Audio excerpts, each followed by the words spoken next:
afternoon. We're excited to be with you. Tonight, I'm going to talk to you on the topic of post-traumatic stress disorder. It's a topic that it affects a lot of different people in many different forms and many different ways. And I'm really excited to be with you. When you think about post-traumatic stress disorder, what you're going to find is that, again, it's post. So post represents after a stressful experience. This is part of the stress disorder or the stress response to the experience. Many of us have been in very chaotic and stressful experiences throughout our lives.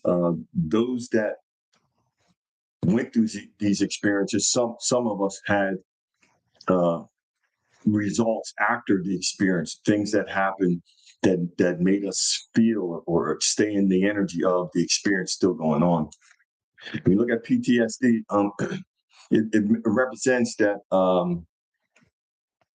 at some point in our minds, our body and our minds didn't make the disconnect from the experience and real life. Because when we're having what's up? How you doing, Renee? When we're having a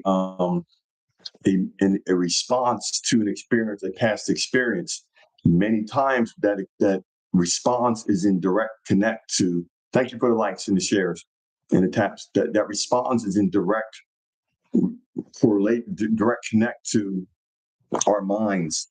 Most of us some of us may know, but some of us may not realize it. But we have a safety mechanism within us that's set in place to try to protect us, but that also is a recorder.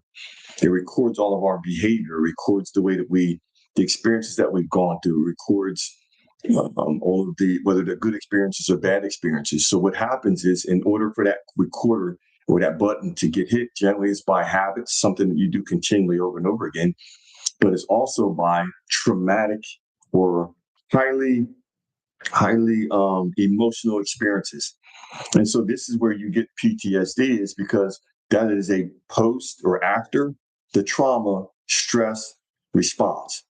So after that traumatic experience, whether it's a severe breakup and someone betrayed you financially or whatever, within that range, or if it's someone that's in the military and they've seen a lot of different devastating things, because of the stressful place that the person was in their body, their mind automatically took that information and categorizes it as something that is important because of the level of emotionalism. When we are highly emotional, fearful, enraged, unsafe, when we're in an unsafe place, that our body reacts. It's similar to, I would say, the reaction is similar to just like the instinct of an animal. We want to either go to the place of fight or flight. And so when we're in this post-traumatic stress disorder, that represents that we're constantly energetically in the place of fight, because you're always in aware of your surroundings and everything that's going on around you because of the experience. Because what happens is you keep reliving. That's why it's called post-traumatic stress disorder, because you go through a process of reliving the event over and over and over. And that's not funny. It's sad because, if you were in a breakup, a very, very hard breakup, even though you disconnected from that person, you're still reliving the experience of that relationship. You're still reliving the infidelity because of how hurtful that was to you, because of understanding when I talked about this last week, that when you go through this whole process of the love and, the loss and the heartbreak, when you get to that place of heartbreak, you're getting to a place where they can actually measure the scar tissue of the heart, and they can see the damage, that the actual scar that is taking place on your heart, based upon just doing this. They can do a scan side by side and see what your heart looked like before, but also what it looks like now. And based upon that damage, this is why there's this post-traumatic stress disorder. So when I named this or started this video, I started it with, who, how do you know you have the PTSD? Who can have it? What are signs that you have it? The signs are, and who can have it is pretty much anybody. Anyone that has been through a very extremely stressful situation that was life or death, or something where, it was very chaotic, and something where they could have lost their life. There's the potential of you having this. And so, what stimulated my mind to talk about this is that within the last several days, I ran into two people, one person Saturday, one person Monday. And both of them just so happened to be in the military at one point. And both of them, talked about their lives for whatever reason. But I was just sitting around both places. I was just sitting around, just hanging out with people. These individuals started talking to me. I guess I had this sign on my head, go talk to Arnold. And they're talking to me. And as they're talking to me, they're sharing with me their lives. Of course, they're both people I know. One was a nephew and one was a friend of mine. And that I went to lunch with yesterday. And so in the process of them telling me their stories, both of them, their stories were aligned. They talked about their experiences in the military. They talked about all of the different things that they saw. They talked about going to these different nations and these wars, and how it affects a lot of young men or a lot of young people. I can't say young men, on how it affects young people, because men and women are in the military, because of all the things that they see, because of all of the traumatic experiences. One told me about a story of, being in another country, and there were all these kids playing in the street, and in the process of these kids playing in the street, one of the troops, or one of the, whatever you call it, one of the I don't know what you call it, the brigades, or I don't know what you call it, but the different groups within the branches. One of the troops that was before then, they end up stopping in the road to see about these kids, to get them out of the road, and they end up getting ambushed by the enemy, and so their patrol leader, or whoever it is, and I might not be using all the right terminology, but somebody that's in the military, they understand what I'm saying. And this is just an example. Somebody that was in the military, again, they understand this, and so because they were trying to get these kids out of the road, to get them to safety, and then what ended up happening is they end up getting ambushed, and that whole platoon got pretty much wiped out. So every platoon after that, their thought process, based upon getting direction from their leader, you do not stop. I don't care who's in the road. I don't care what you do not stop. And so this is where rubber meets the road, because they were put in situations that this event happened again to other platoons. And so you got some kids standing in the street, which is used as a decoy for on the enemy side, and they have to make a decision in their mind: are we going to keep going, or are we going to stop?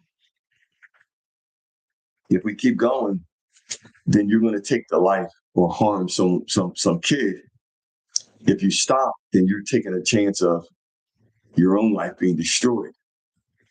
This is part of why there's this post-traumatic, because most people are not innately made to do harm to other people. But when you're put in these situations based upon a decision, maybe you want to go to college, so you say, "Oh, well, let me join," because there's not really a thought of being put in these kind of positions where you have to do things that might be outside of your conscious and where you are as a person. But it's either you do something to somebody else, or something's going to be done to you because of these situations. And I'm not glamorizing this. I'm not saying this to say that one side is right versus another. I'm saying that these are situations that people are put in. And so with that, you're going to have a lot of stress and a lot of disorders. This is why a lot of these young men and young women that have been in the military, they have problems sleeping, and they're not the same when they get back, because what people fail to realize is that when you go through trauma changes you. It's going to change you for that you're going to, and you can go through healing and become a better person, or it's going to change you and make you a hardened person. Some people, they don't mind taking a life because they don't really have the heart that they love of the people and they care for other people. Thank you, Renee. But there's other people like myself. It would be hard for me to run over a kid or any person in the street unless I absolutely knew that this person was trying to do something to me, because in my mind, I don't have the heart for it. That's why I was never a person that went in the military, and I never moved towards police officers, not because I don't have the heart to be put in those positions, because I would lose every time. because all of us that are here, we all have different abilities and different. That's why there's some people that are snipers and some people that are this, and there's green berets, and because everybody's heart is different. Everybody has different temperaments. Everybody is different. But a lot of times, people are prepared and tempered to be in positions to do certain things, whether certain officers in the military or something like that, based upon, again, experiences that they went through that changed their heart, that made them a hardened person, which made them the type of person that they don't really care about other people. No judgment. I have no judgment on that because I didn't go through their experiences. I often would reflect, because I have cousins of mine in Philly, in New York, and different places in Jersey, and I would often think, what would be the difference in me if I was maybe raised in Philly versus raised in Jersey, where I was raised? Because when I was younger, I often talk about that I had an anger about me, which I didn't really have a reason to be angry, but I was the type of person that I would have anger outbursts for whatever reason. Most of it probably because I didn't feel like people listened when I was talking. They would it was a breakdown in communication, and that would infuriate me when I was younger because it was important for me to make sure that they understood what I was saying. Now that I'm, since I was probably 17, 18, I no longer cared whether they understood or not, because it's not my job to make people understand. It's not. It's your job to communicate as effectively as you can. And some are going to understand, some aren't. And some people aren't going to understand because intentionally they don't want to understand. And it's part of the way that they can trigger you, because you feel that oppression, you feel the weight that they're putting on you. It's not something that's mystical. And so when you look at PTSD affects from a mother in a home to a person in the military. It affects people. If you've been in a relationship and you've had heartbreak, you have residual results of that heartbreak after the relationship, and that's basically, in layman's terms, that's all it is. Having residual effects of that experience over and over again after the experience, because in your mind does not know the difference between if it's a real experience or if it's something fake. This is why when you understand the power of your subconscious and you understand how you can change your mindset and your thoughts, it no longer allows you to be a victim within your life, because you understand that you have the power in your mind to visually create whatever it is that you want. Because when you keep putting the suggestion before your mind over and over again, your mind is going to believe that, and especially if you're combining it with your emotion. So when you look at post-traumatic stress disorder, it's a disorder that affects a lot of people. I won't say everybody, but it affects a lot of people because of the trauma that they've been through. Trauma is not something that you can lightly look at and just kind of push to the side. Trauma is the reason that, and trauma just represents a highly emotional experience that you go through. And in that experience, you're going to go to a place of either you're going to fight the experience, or you're going to run away from it. And I'm not saying fight like this, but you're going to have a fighter's mindset in the experience, or you're going to go to a place of fight or flight. You're going to address the issue, which would be fight, or you're going to run away from it, not accept it, or not face it, which would be the flight part. And so through that, either way, you're going to have an imprint on your mind, because your subconscious mind, which is what I was talking about earlier for someone else that just came in here, your subconscious records all of it. It's a recorder that plays back your experiences. It plays back your experiences in the way that you felt in that moment. This is why this is not something that to play with. If you have military people around you, if you have someone around you in your family that is going through a severe breakup, and there was a lot of gaslighting and a lot of lying, and there was betrayals financially and intimacy with other people. If you have people around your life that have gone through traumatic experiences, even though it's not a traumatic experience for you, you have to realize that they are in a very dangerous position because of all of the things that they're feeling All of the things that they felt. When someone goes through an experience and they've been with a person that's been unfaithful, they relive that over and over again. They think, oh, when they went to the gym, where they going to the gym, where they actually going to go meet somebody. And so this is part of some of the signs, and I'll get into the signs real quick. But one of the signs is that maybe the person might have a lot of issues with sleeping because of the guilt, because of the worry, because of all of the stress, because this is post. So after the trauma, stress. Think about this. You've already had the trauma, but after the trauma, stress, post-traumatic, after the traumatic experience, stress. So you had the experience already in the past. So part of it is our mind is still living in the past. It's still living in the experience of what happened. There's still a part of us that feels and believes in your mind and in your body, because not only do you think it, but you feel it in your body. It's a body and mind connection. This is why I often share with individuals, if you want to change your life and no longer and be the hero in your story, you have to use the same thing. You got to use your body and your mind as the source to change your experience. So what you have to ask yourself is, what does it feel like to no longer be what does it feel like to be financially free? What does it feel like to be healthy? What does it feel like? And so what you have to ask your subconscious is, what does it feel like to be in this different state than what I'm in right now?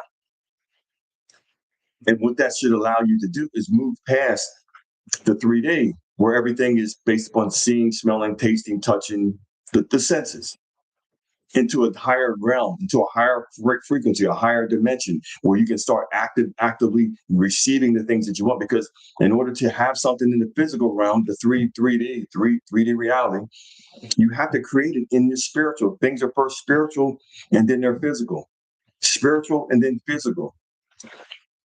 I understood that as a person when one of my earlier businesses, I ran a construction company. When I had that company, I would have to build things. And I was telling this to one of my nephews over the weekend. I would build things in my mind before I would build it in the physical reality. I had to see it in my mind. This is part of the reason why you have to be careful and be gentle and be kind to the people that are around you that are in traumatic experiences. Be in tune enough with those around us to understand if someone has had a serious breakup and they've been with this person for a period of years and they actually love them, they're going to have residual effects of that relationship.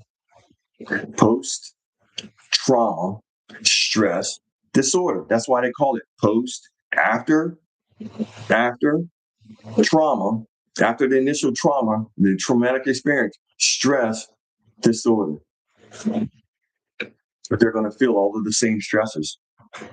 It's going to be all of the same emotion, because our minds are made in such a magnificent way that we can create anything we need to if we get into the emotion of it and our thoughts are in alignment with it and we really believe it. That's when that verse says, if you can believe, all things are possible to you. If you would believe. If you believe, every single thing is possible to you. So in order to get past this, there's got to be a process. There's got to be some steps there's certain things that you can do. And I'll get into that because I'm going to talk about this for a couple of days. And I'm going to go over a couple of triggers real quick. Some of the triggers is, and I mentioned this a little bit yesterday in the video that I talked about this also, is that some of the triggers is it's a thing of recurring events. The person seeing themselves in the battlefield, the person seeing themselves in that relationship or in other relationships. And so part of this whole thing is based upon what are the things that is going to trigger the person to revert back to in their mind and in their body to feel like they're about to relive this experience. So one of the things is you got to look at what are the triggers. For some people, it's going to be a smell. For some people, it's going to be, and the smell could be a perfume for somebody in a relationship or a cologne. And for another person that may be in the military, it could be the smell of ammunition or gunfire, or it could be any number. I mean, I'm using this as an example so you understand that the things that are around society, like both, and when I talked about the two people that were in the military, both of them talked about trying to get back into navigating and trying to get back, kind of ingratiating or getting themselves back tied into